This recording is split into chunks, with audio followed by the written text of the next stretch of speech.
مسجد الحرام مکۃ المکرمہ اور مسجد النبوی مدینہ المنورہ سے خطبے کا اردو ترجمہ کے لیے ہمارے سوشل نیٹ ورک کو فالو کرنا نہ بھولیں اور اپنے دوست احباب کے ساتھ بھی ضرور شیئر کیجیے۔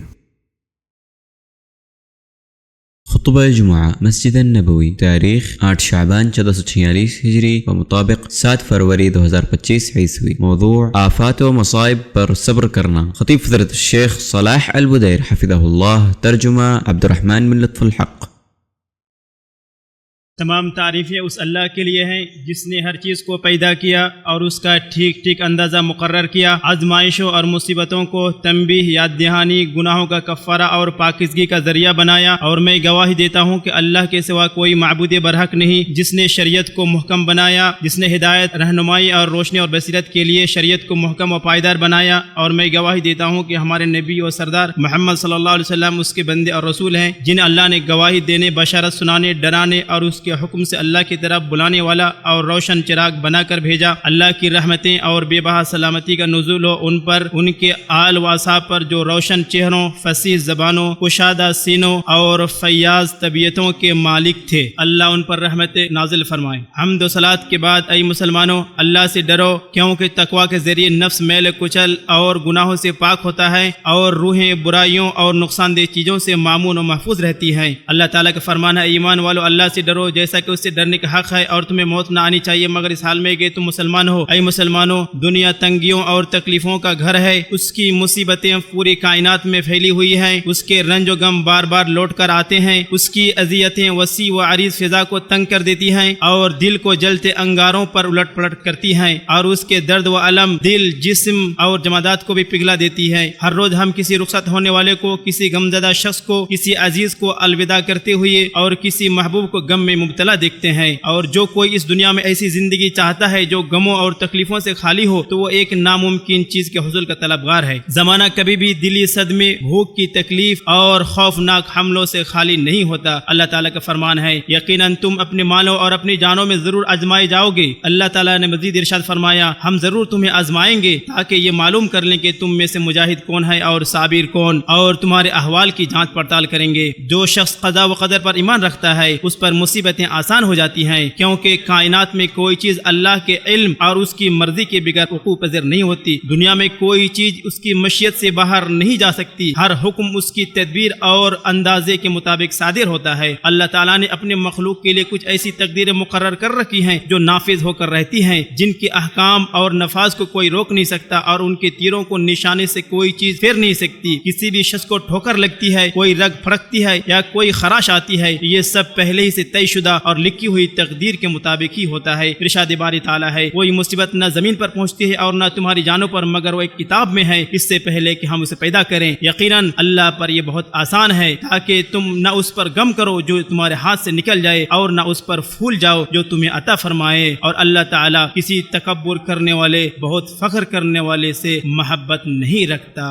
بے شک تم خوشی اور غم دونوں حالتوں سے گزرو گے، اور جو کچھ آنے والا ہے وہ بلا شبہ آ کر رہے گا۔ اے مسلمانوں، جب زمانے کے حادثات نازل ہوں تو انہیں بڑا نہ سمجھو، اور جب سخت بلائیں آئیں تو گھبراؤ نہیں۔ مصیبت کی مدت کو لمبا خیال مت کرو، اللہ کی کشادگی سے نا امید نہ ہو اور اس سے مایوس نہ ہو، کیونکہ ہر مصیبت چاہے کتنی ہی بڑی کیوں نہ ہو ختم ہونے والی ہے، اور ہر غم چاہے کتنا بھاری کیوں نہ ہو گزر جانے والا ہے۔ تنگی کے بعد آسانی ہے، شکست کے بعد کامیابی ہے، ناگواری کے بعد بہار آتی ہے، بارش کے بعد مطلع صاف ہوتا ہے، اور جب شدت انتہا کو پہنچتی ہے تو رحمت کا نزول ہوتا ہے، اور جب مصیبت حد سے بڑھتی ہے تو خوشحالی آتی ہے۔ لہذا اضطراب کا شکار نہ بنو، غم کے ساتھی نہ بنو، بدشگونی کے اسیر نہ بنو، اور رنج و غم کے غلام نہ بنو، کیونکہ غموں کا زہر افکار کو منتشر کر دیتا ہے اور عمروں کو کم کر دیتا ہے۔ یہ راتیں انسانوں کے لیے منزل کی مانند ہیں جہاں عمریں مختصر اور طویل ہوتی رہتی ہیں، غموں کے ساتھ مختصر راتیں بھی طویل لگتی ہیں اور مسرتوں کے ساتھ طویل راتیں بھی مختصر محسوس ہوتی ہیں۔ کسی کھوئی ہوئی چیز چیز پر افسوس کرنا، اس کے لیے بے قرار ہونا، شدید ندامت کا اظہار کرنا، اس کے لیے غمگین رہنا، حد سے زیادہ حسرت کرنا، بار بار افسوس کرنا اور اپنے آپ کو غموں کے سپرد کر دینا، یہ سب انسان کو جان سے مار ڈالنے، دل کو پگھلا دینے اور جسم کو تباہ کر دینے کے مترادف ہے۔ لہٰذا غم میں حد سے آگے نہ بڑھو، ان زخموں کو تازہ مت کرو جو مدھم ہو چکی ہیں، غم اور پریشانی میں غرق نہ ہو جاؤ اور مصیبتوں اور دردوں کو بار بار یاد کرنے میں مبالغہ نہ کرو، کیونکہ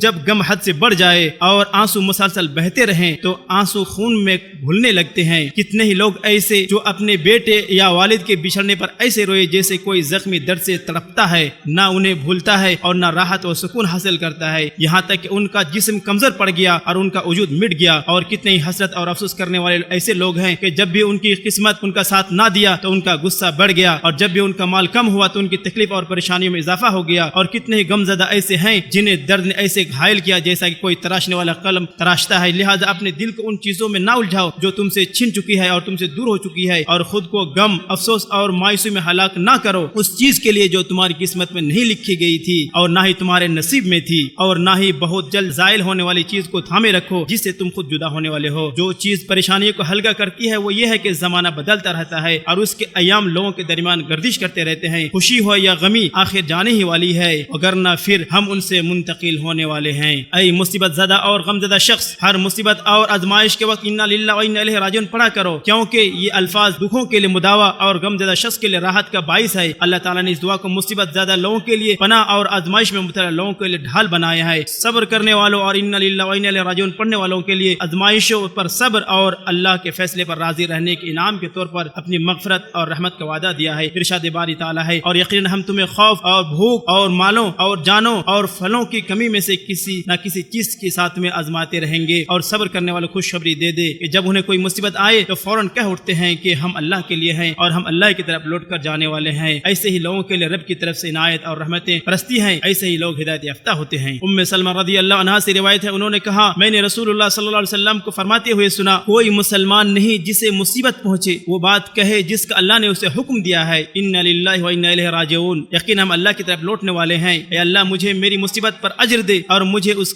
سے بہتر بدلہ عطا فرما، مگر اللہ تعالیٰ اس سے بہتر بدلہ عطا فرماتا ہے۔ مسلم۔ اے غمگین اور درد مند انسان، صبر مومن کی ڈھال اور بھروسہ کرنے والے کا قلعہ ہے، لہذا اس مصیبت پر صبر کرو جس کی شدت نے تمہیں کمزور کر دیا ہے اور جس کی آزمائش نے تمہیں بے بس کر دیا ہے۔ تقدیر کی مٹھاس اور کڑواہٹ دونوں پر صبر کرو اور مصیبت کی تلخی کو صبر کے حوصلے اور عزائم سے برداشت کرو، کیونکہ صبر ہی غموں کا مداوا ہے۔ صبر کرو مصیبتوں کی سختیوں اور ان کے صدموں پر، صبر کرو زمانے کی آفتوں اور مشکلات پر، کیونکہ کسی انسان کی زندگی ہمیشہ خوشگوار نہیں رہتی اور نہ کسی کے لیے راحت و لذت ہمیشہ برقرار رہتی ہے۔ جس نے اپنے نفس کو صبر کا عادی بنا لیا وہ تکلیف کو محسوس نہیں کرتا، اور جو شخص غموں کو برداشت کرنے، آزمائشوں کو سہنے اور اللہ کی تکلیف دے تقدیر پر راضی رہنے کا عادی ہو جائے، اللہ اسے بے پناہ اجر عطا کرتا ہے۔ اللہ تعالیٰ کا ارشاد ہے، بے شک صبر کرنے والوں کو ان کا اجر بے حساب دیا جائے گا۔ اے اللہ کے بندو، یقین کامل کے ذریعے اپنے دل سے غموں کو نکال دو، کیونکہ یقین امیدوں کو وسعت دیتا ہے، سینوں کو کھولتا ہے اور دلوں کو سکون بخشتا ہے۔ پیش آنے والی آزمائشوں اور مشکلات کو آسان جانو، اللہ پر حسن ظن رکھو، اس سے دعا کرو، اس کی پناہ میں آ جاؤ اور باکثرت اس کا ذکر کرو۔ یہی چیز دائمی غم، غالب پریشانی، بے چینی، شدید افسردگی، جلن بھری حسرت کو دور کر دیتی ہے۔ ہم اللہ سے امید رکھتے ہیں اور اسی کے ذریعے نجات پاتے ہیں۔ ہر چیز کا مالک اللہ تعالیٰ ہی ہے، بس تم اپنا غم اس کے حوالے کر دو اور لوگوں کا رب تمہاری تمام فکروں کے لیے کافی ہے۔ رحمان پر توکل کرو اور اللہ پر بھروسہ کرو اور اس کے فیصلے پر صبر کرو۔ اے مسلمانوں، دل کو پریشانیوں سے تسلی دینا، خوشی اور راحت کا سامان مہیا کرنا، تکلیف اور پریشانی دور کرنا، زخمی دل کو مضبوط کرنا، زہر آلود افکار کا مقابلہ کرنا، غموں اور پریشانیوں کو دور کرنا شرعی اور عقلی تقاضا ہے، کیونکہ چھپے ہوئے غم دلوں کو کمزور کر دیتے ہیں، حوصلوں کو پست کر دیتے ہیں اور کمزوری اور پس مردی کو جنم دیتے ہیں، زندگی کو بگاڑ دیتے ہیں، خیر کے راستوں کو روک دیتے ہیں اور چلنے والوں کو منزل سے محروم کر دیتے ہیں۔ غموں سے خود کو آزاد کرو، کیونکہ کوئی چیز ہمیشہ نہیں رہتی اور تمہارے غم بھی ہمیشہ باقی نہیں رہتی۔ قرآن کریم کی تلاوت دلوں کے لیے تسکین، پریشانیوں کے لیے نجات اور مصیبتوں کی شدت کو کم کرنے کا ذریعہ ہے۔ نیک اور مخلص دوستوں سے ملاقات جسم کے لیے عافیت اور درد دل کا مداوا ہے۔ کہا جاتا ہے کہ بھائیوں سے ملاقات غموں کو زائل کر دیتی ہیں، اور اقسم بن سیف نے فرمایا، دوستوں سے ملاقات غموں کے لیے تسلی کا باعث ہے۔ مصیبتوں کی تپش کو کم کرنے اور ان کی شدت کو ہلکا کرنے میں یہ بات بھی مدد دیتی ہے کہ مبتلا شخص کو یہ سمجھے کہ جو آزمائشیں اور حادثے اس سے دور رکھے گئے ہیں وہ اس آزمائش سے زیادہ ہیں جس سے مبتلا ہے، اور یہ بھی جانے کہ انبیاء اور اولیاء میں سے کوئی بھی اپنی زندگی میں مصیبتوں اور آزمائشوں سے نہیں بچ پائے۔ سب سے بڑی تسلی یہ ہے کہ مبتلا شخص یقین رکھے کہ تکلیفوں، بیماریوں اور مصیبتوں کے ذریعے گناہ اور برائیاں معاف ہو جاتی ہے۔ ابو سعید خدری اور ابو ہریرہ رضی اللہ عنہما سے روایت ہے، دونوں نے رسول اللہ صلی اللہ علیہ وسلم سے فرماتے ہوئے سنا، مومن کو کوئی تکلیف نہیں پہنچتی، نہ تھکاوٹ، نہ بیماری، نہ غم، حتیٰ کہ کوئی فکر بھی جو اسے فکر مند کر دے، مگر اس کے بدلے اس کے گناہوں کو مٹا دیا جاتا ہے۔ مسلم نے اس کی روایت کی ہے۔ فضل بن سہل نے کہا، بیماریوں میں ایسی نعمتیں ہیں جنہیں کسی عقل مند کو نظر انداز نہیں کرنا چاہیے، کیونکہ گناہوں کا کفارہ، صبر کے اجر کا ذریعہ، غفلت سے بیداری، صحت کی حالت میں نعمت کی یاد دہانی، توبہ کی دعوت اور صدقہ دینے کی ترغیب ہے۔ اور جس نے خود کو اور اپنی زبان کو بے صبری اور اعتراض سے دور رکھا تو اس پر آنکھوں کے آنسو، دل کا غم اور سینے میں درد کے احساس کی وجہ سے مواخذہ نہیں ہوگا۔ مذمت، ملامت اور گناہ اس شخص کے لیے ہے جو چہرے پر تھپڑ مارے، بین کرے، بے صبری کرے۔ ابن مسعود سے روایت ہے، رسول اللہ صلی اللہ علیہ وسلم نے فرمایا کہ جو عورتیں اپنے چہروں کو پیٹتی اور گریبان چاک کر لیتی ہے اور جاہلیت کی باتیں کرتی ہیں وہ ہم میں سے نہیں ہے۔ متفق علیہ۔ ابو مالک اشعری رضی اللہ عنہ بیان کرتے ہیں، نبی کریم صلی اللہ علیہ وسلم نے فرمایا، اگر نوحہ کرنے والی عورت نے موت سے پہلے توبہ نہ کی تو اسے قیامت کے دن کھڑا کر دیا جائے گا اور اس پر ایک کرتا تارکول کا ہوگا اور ایک قمیص خارش کی ہوگی۔ مسلم نے اس کی روایت کی۔ اور جزا فضا کرنے سے کوئی فائدہ نہیں ہوتا اور جو گزر گیا اسے غم لوٹا نہیں سکتے۔ اللہ مجھے اور آپ کو معافی اور عافیت عطا فرمائے اور ہمیں ان لوگوں میں شامل کرے جو عطا کیے جانے پر شکر کرتے ہیں، آزمائے جانے پر صبر کرتے ہیں اور گناہ کرنے کے بعد استغفار کرتے ہیں۔ میں نے جو کہا آپ نے سماعت فرمایا، اللہ سے مغفرت طلب کرتا ہوں، لہذا آپ بھی مغفرت طلب کریں، اور مغفرت طلب کرنے والوں کی کامیابی کے کیا ہی کہنے۔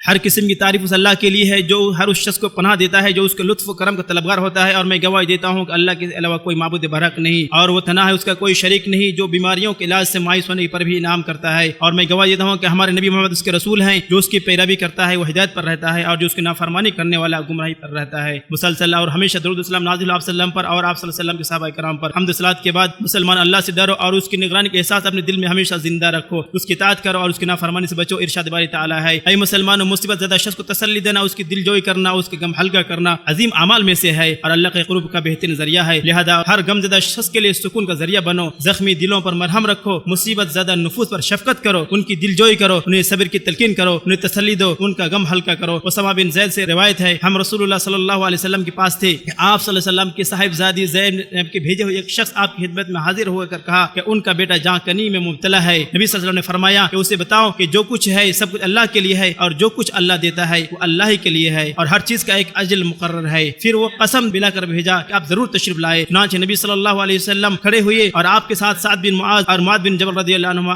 بھی کھڑے ہوئے۔ پھر آپ نے بچہ کو دیا گیا، اس کی سانس اکھڑ رہی تھی جیسے پرانی مشک کا حال ہو۔ یہ دیکھ کر نبی صلی اللہ علیہ وسلم نے فرمایا آپ کے آنسو بھر گئے۔ اس پر سعد نے فرمایا یہ کیا ہے اللہ کے رسول؟ اور آپ نے فرمایا یہ رحمت ہے جو اللہ نے اپنے بندوں کے دلوں میں رکھی ہے اور اللہ اپنے رحم کرنے والے بندوں پر یہ رحم کرتا ہے۔ بخاری مسلم۔ ہدایت کی راہ دکھانے والے اور تمام مخلوق کی شفاعت کرنے والے نبی پر درود و سلام بھیجو، کیونکہ جو ان پر ایک بار درود بھیجے اللہ اس پر 10 بار رحمت نازل فرمائے گا۔ اے اللہ ہمارے نبی اور آقا پر درود و سلام نازل فرما، اور اے اللہ خلفائے راشدین اونچی شان والے اور بلند مرتبے والے ہدایت یافتہ ائمہ ابو بکر، عمر، عثمان، علی اور آپ کے تمام آل و اصحاب سے اور ان کے ساتھ ہم سے بھی راضی ہو جائے۔ اے کرم کرنے والے، اے اللہ اسلام اور مسلمانوں کو غلبہ عطا فرما، شرک و مشرکین کو ذلیل و خوار کر دین اسلام کے دشمن کو نیست نابود کر دے، ہمارے اور مسلمانوں کے ملکوں کے خلاف سازش رچنے والے اور مکاری کے مکار سے اور دشمنوں کی عداوت اور حسد کرنے والے حسد سے محفوظ فرما۔ اے اللہ میرے پروردگار اس شہر کو امن والا بنا دے۔ اے اللہ ہمارے امام اور ہمارے حاکم خادم حرمین شریفین کو اس چیز کی توفیق عطا فرما جس سے تو محبت کرتا ہے اور جس سے تو پسند کرتا ہے، نیکی اور تقوی کی طرف ان کی رہنمائی فرما، ان کو اور تمام مسلم حکمرانوں کو اس چیز کی توفیق عطا فرما جس میں اسلام کی شان و شوکت ہے۔ اے اللہ ہمارے بیماروں کی شفا دے، مصیبت زدوں کو عافیت دے اے رب العالمین۔ اے اللہ ہمارے فلسطینی بھائیوں کو ظالموں، جابروں اور ناجائز قبضہ جمانے والوں کے خلاف مدد فرما، مسجد اقصی کو غاصب یہودیوں کی گندگی سے پاک کر دے، فلسطین میں ہمارے لوگوں کی حفاظت کر، ان کے ہونے والے نقصانات کی بھرپائی کر دے، جلد انہیں فتح نصیب کر، ان کی لغزشوں کو معاف کر، ان کی تکلیف کو دور کر، ان کے قیدیوں کو رہائی نصیب فرما، ان کے بیماروں کو شفا دے اور ان کے مرنے والوں کو شہیدوں کا درجہ عطا کر۔ اے تمام جہانوں کے پروردگار، اے اللہ سعادت مندی کے ساتھ ہماری زندگی کو خاتمہ فرما، ہماری امنگوں اور تمناؤں کو بڑھا کر پورا فرما، ہمیں صبح شام عافیت سے سرفراز فرما، جنت کو ہماری آخری ٹھکانہ بنا دے، اپنے فضل و احسان کے ساتھ ہمارے اعمال قبول فرما، یقیناً تو قبول کرنے والا ہے، خیر و برکات کا بہانے والا ہے۔ اللہ ہماری پکار سن لے، ہماری دعا قبول فرما، اے کریم و عظیم اور رحم کرنے والے رب۔